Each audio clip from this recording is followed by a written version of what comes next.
Hello, beautiful people. My name is Marika Gare, and this is the Inspiration Trilogy. So it's a platform to inspire and empower women across the globe through sharing wisdom and stories. So today's guest, we have Amy Aquilini from Aqua Online. Now, Amy has an incredible journey of determination and resilience that honestly just blows me away. So, would you like to introduce yourself and tell everyone about your journey? Let's do it. Hey guys, my name is Amy Aquilini. I'm a traumatic brain injury survivor from 2013. I had a near fatal quad bike accident that came really close to ending my life, but through the human spirit, or however you want to say it, I'm still here today. I sustained a brain injury, a Glasgow coma score of 3, which from my understanding is you're most likely not going to survive. Really? But yeah, I'm here today. Yeah. Wow. So, I understand you broke a lot of bones as well, didn't you? 38 and ruptured numerous internal organs. Yeah. God. So, how long were you in a coma for? I believe it was 2 to 3 weeks, somewhere there. Really? Yeah. Wow. I And broke the so, hardest bone to break in your body, your mandible. oh Yeah. my goodness.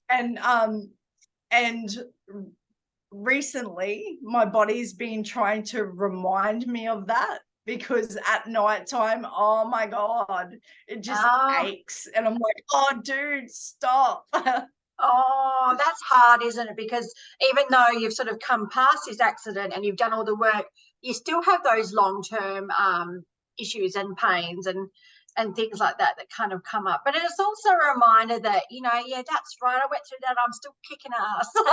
Yeah, bloody oath. And Yeah. I don't know, I find it like profoundly empowering that after 10 years, Yeah. I have been able to wean myself off all of my medication. So I'm no longer on mood stabilizers. Before that, I was on antidepressants, which I had been since before I even had my accident. Yeah. And I was on nerve medication, really, really heavy nerve medication for years. And I've been able to completely stop taking that. And Wow. I went on cannabis oil, probably about 2 years ago. That stuff's Um, amazing, I've got to say. I know. I've I got a use little that for bottle in my my fridge. Crohn's disease and some of my Yeah. pain, and it's, yeah. Yeah. I've got my little bottle in the fridge, but I no longer take it religiously every day. Like, Yeah. at the moment, I think the last time I took it was 4 months ago, if I can Wow. remember correctly. Yeah. Yeah. Yeah. So I'm working really, really hard on improving my overall self. And Yeah. like, it hasn't been easy. I have been the biggest train wreck, like But in honest, recent times, like so uncomfortable around everyone. Like, even going to pick up my son from school, yeah. I have forced myself to walk in the gate and sit where the other parents are sitting and communicate with the others, Yeah. just to try and get myself like back into communicating with adults. Yeah. Like, But you know what? That's something, it's a common thing for people who've been through traumatic events and who have suffered from anxiety. I mean, I myself go through periods like that as well sometimes, where doing things like that just make me feel really, really anxious. And yeah. for those listeners out there who know my story, I've also been through a severe car accident 10 years ago, not as severe as yours, but I had brain trauma as well. And so prior to the accident, I never had any anxiety. But after that, I had PTSD. So I've done a lot of work and I've sort of off the medications as well.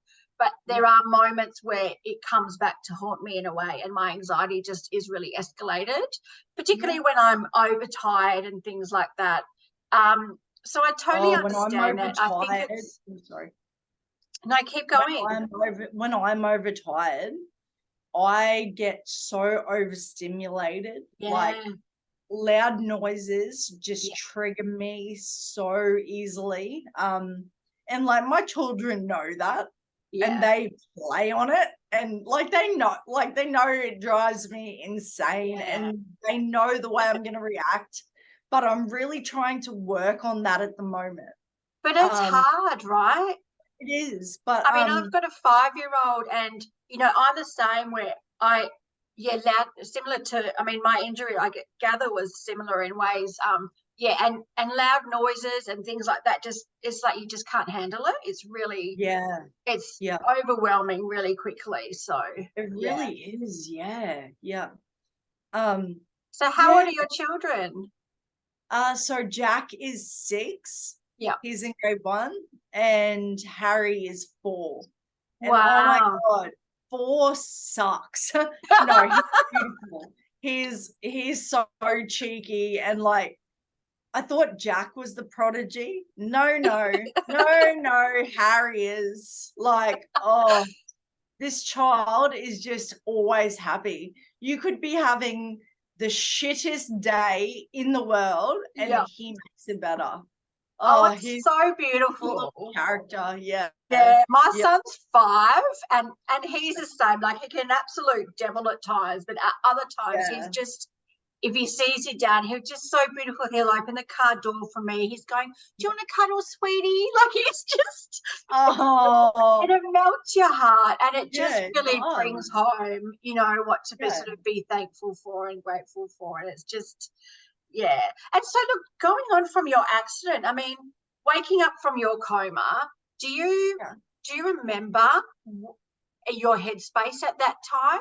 How you It's were you? really Did you know funny. you'd been in an accident? I mean, where were you sort of at then? The first memory that I can recall after my accident was after about 3 months, when I was moved down to the rehabilitation ward at the Townsville General Hospital. Yeah. Um,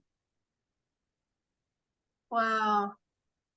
yeah, and everything was very sketchy around that time. Like I don't Yeah. really remember too much. And it Um, comes slowly in bits and pieces, and then it's like yeah, a it jigsaw did. puzzle It over really time. did. And I know with me, I'd get little, because I lost 70% of my memory, and Yeah, that's what makes your personality.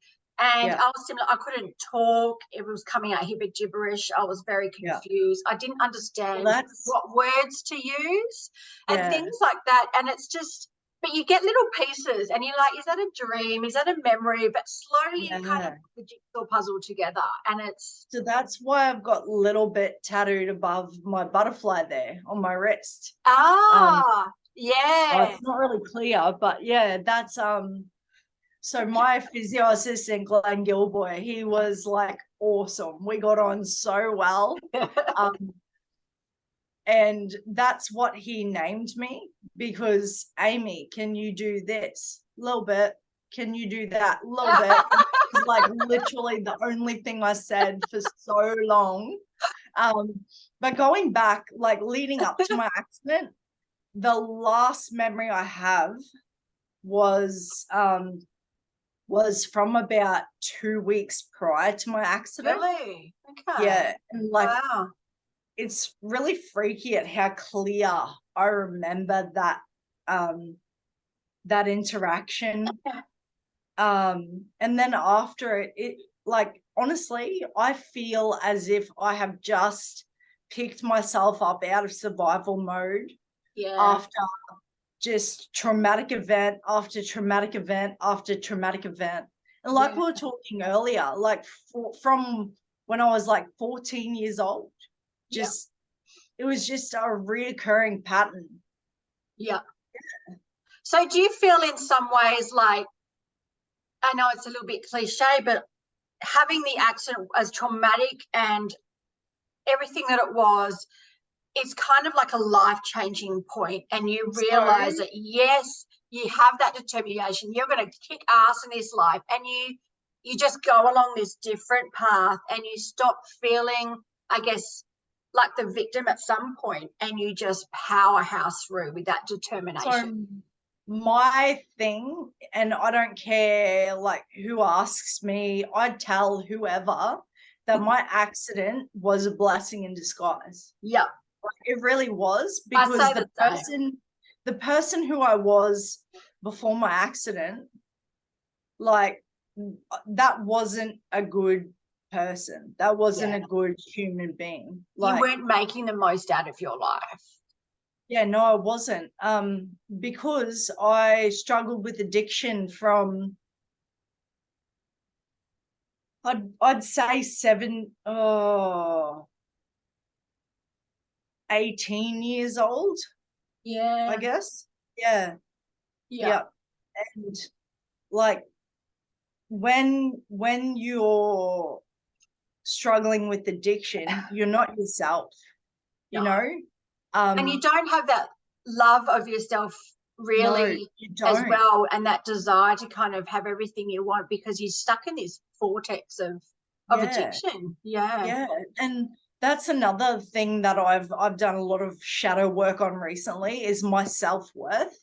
Yeah. Because for as long back as I can remember, like, I didn't have very much self-worth. I didn't think very much of myself. Yeah. Yeah. And it doesn't matter what anyone else said around me. I didn't believe it in myself. So Yeah. I wasn't, yeah, I couldn't be that better person, I guess, in a way. Yeah. Yeah. And you know what? You're such a powerhouse of strength. I mean, going through what you went through, breaking, was it 38 bones, and having been in a coma and all of the rehab. What was your, I know you said, was it your physio who named you a little bit, and he kind of would have motivated you? And it's amazing to have someone by your side encouraging you in that way. But when was your pivotal moment where you went, stuff this, like I'm where you really kind of changed and that determination just kicked in? Honestly, I can't really tell you, because I have always been that determined, stubborn, hard ass. Yeah. That, like, okay, they say no and I can't do that. Well, fuck you. I'll turn around and I'll do it twice just to prove my point. Yeah. Like, that's always been my mentality. And like, I'm actually starting to listen to people now and, you know, take on advice and stuff like that from people that I know is going to help me in my journey. And I think by being so, I know how to do this, I'll do it my own way and all that, that kept me small for way too long. Yeah. And I heard this thing the other day. Where was it? It was on a podcast, I think. And it was, it's not untrue. It's not until you are truly sick of yourself that you are going to make significant, profound changes in your life.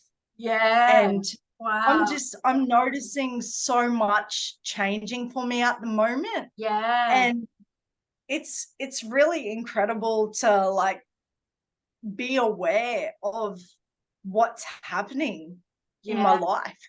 Yeah. Yeah. It really is. It's so powerful in that self-reflection and self-awareness and the development, and to get to a point where you just look back and you see things with just a whole, through a completely different lens, and you realize, like, being fiercely independent is kind of a trauma response, but it's also can be very powerful and give you that determination to just really never give up. So it's got that really wonderful part to it, but there's also, I guess, a double-edged sword in that being fiercely independent, you don't open yourself up to help from others and things like that sometimes. So it's really understanding that it works both ways and finding that within yourself, and it completes you in a way, really kind of coming to that realization. So I'm just so amazed by you. And so you've gone on to have 2 children. How did you manage your pregnancies? The first one was a little bit, how you going? In that time, I watched the Sons of Anarchy series 7 times over. Oh, I love that show. it was my jam. Like I had the clothes and everything, like dressed like Gematella, and oh my god. Oh. But when I first had the accident, the doctors told my parents that, you know, the best way for her brain to recover is by reading and focusing on like books and everything. And you've got to be really, really aware of the things she gets attached to. And so, not thinking, we went to a bookstore and I bought a lot of books like My Mother Warned Me About Blokes Like Me and The Hells Angels and like true crime, really real grit kind of stuff. Yeah, Brothers in Arms and all of that stuff. And it just it saturated my brain. And it's like fascinating stuff, but it is, but it's so not good for the soul at all. Yeah. So I hyperfixated on that. Yeah. And it wasn't good because like that was the life that I was privy to prior to my accident. Yeah, yep. And it probably wasn't good to like, excuse me, what do I say? It wasn't good to keep myself in that mentality because honestly, that is what has held me back for so. Do you think in some ways it was kind of that you kind of drawn to that, as you said, because you were kind of in that similar sort of lifestyle, that because that was your comfort, that's what you knew, and after the injury, did you lose a lot of memory as well? And I did, yes, I really did, and it's kind of like rediscovering yourself again, isn't it? It really is. It really is. And see, now I'm seeing things like with eyes wide opened. So there are situations and things that people were saying that I did, and the things I was into. And I look back now and I'm like, no, that wasn't me. I don't care what you've heard. That's not me. So you can like that, these people have tried to put that in my head, like, oh, you did this and this was what you were interested in. And I'm just seeing it now for what it is. And that is so not the case. I was talking to someone the other day and they asked me, but Ames, what's changed in you now from before your accident? And you know what? Everything. Like, I am so much of a better person now than what I was before. Yeah. Just the way I'm seeing life. And okay, I've got a brain injury and I got an arm that, you know, it doesn't like to play the game. So it doesn't define me. Yeah. No way. Yeah. Like, I know who I am. Yeah. And I don't care how anyone else sees me. Yeah. This is me, take it or leave it. Yeah. Yeah. Wow. Yeah. It's amazing. It's awesome. And I just love everything that you're doing. So you and I, for those that didn't know, I'm not sure if this will work, we have co-authored this book together, Ignite. And you've also brought out your own book called Strong, where you share the full story of everything. So that's such a powerful cover as well. Oh, I love that cover. So this is, I'm working on another project with Strong, but it won't be for like another year. I really want to sit on it and develop it in the best way I can. Yeah.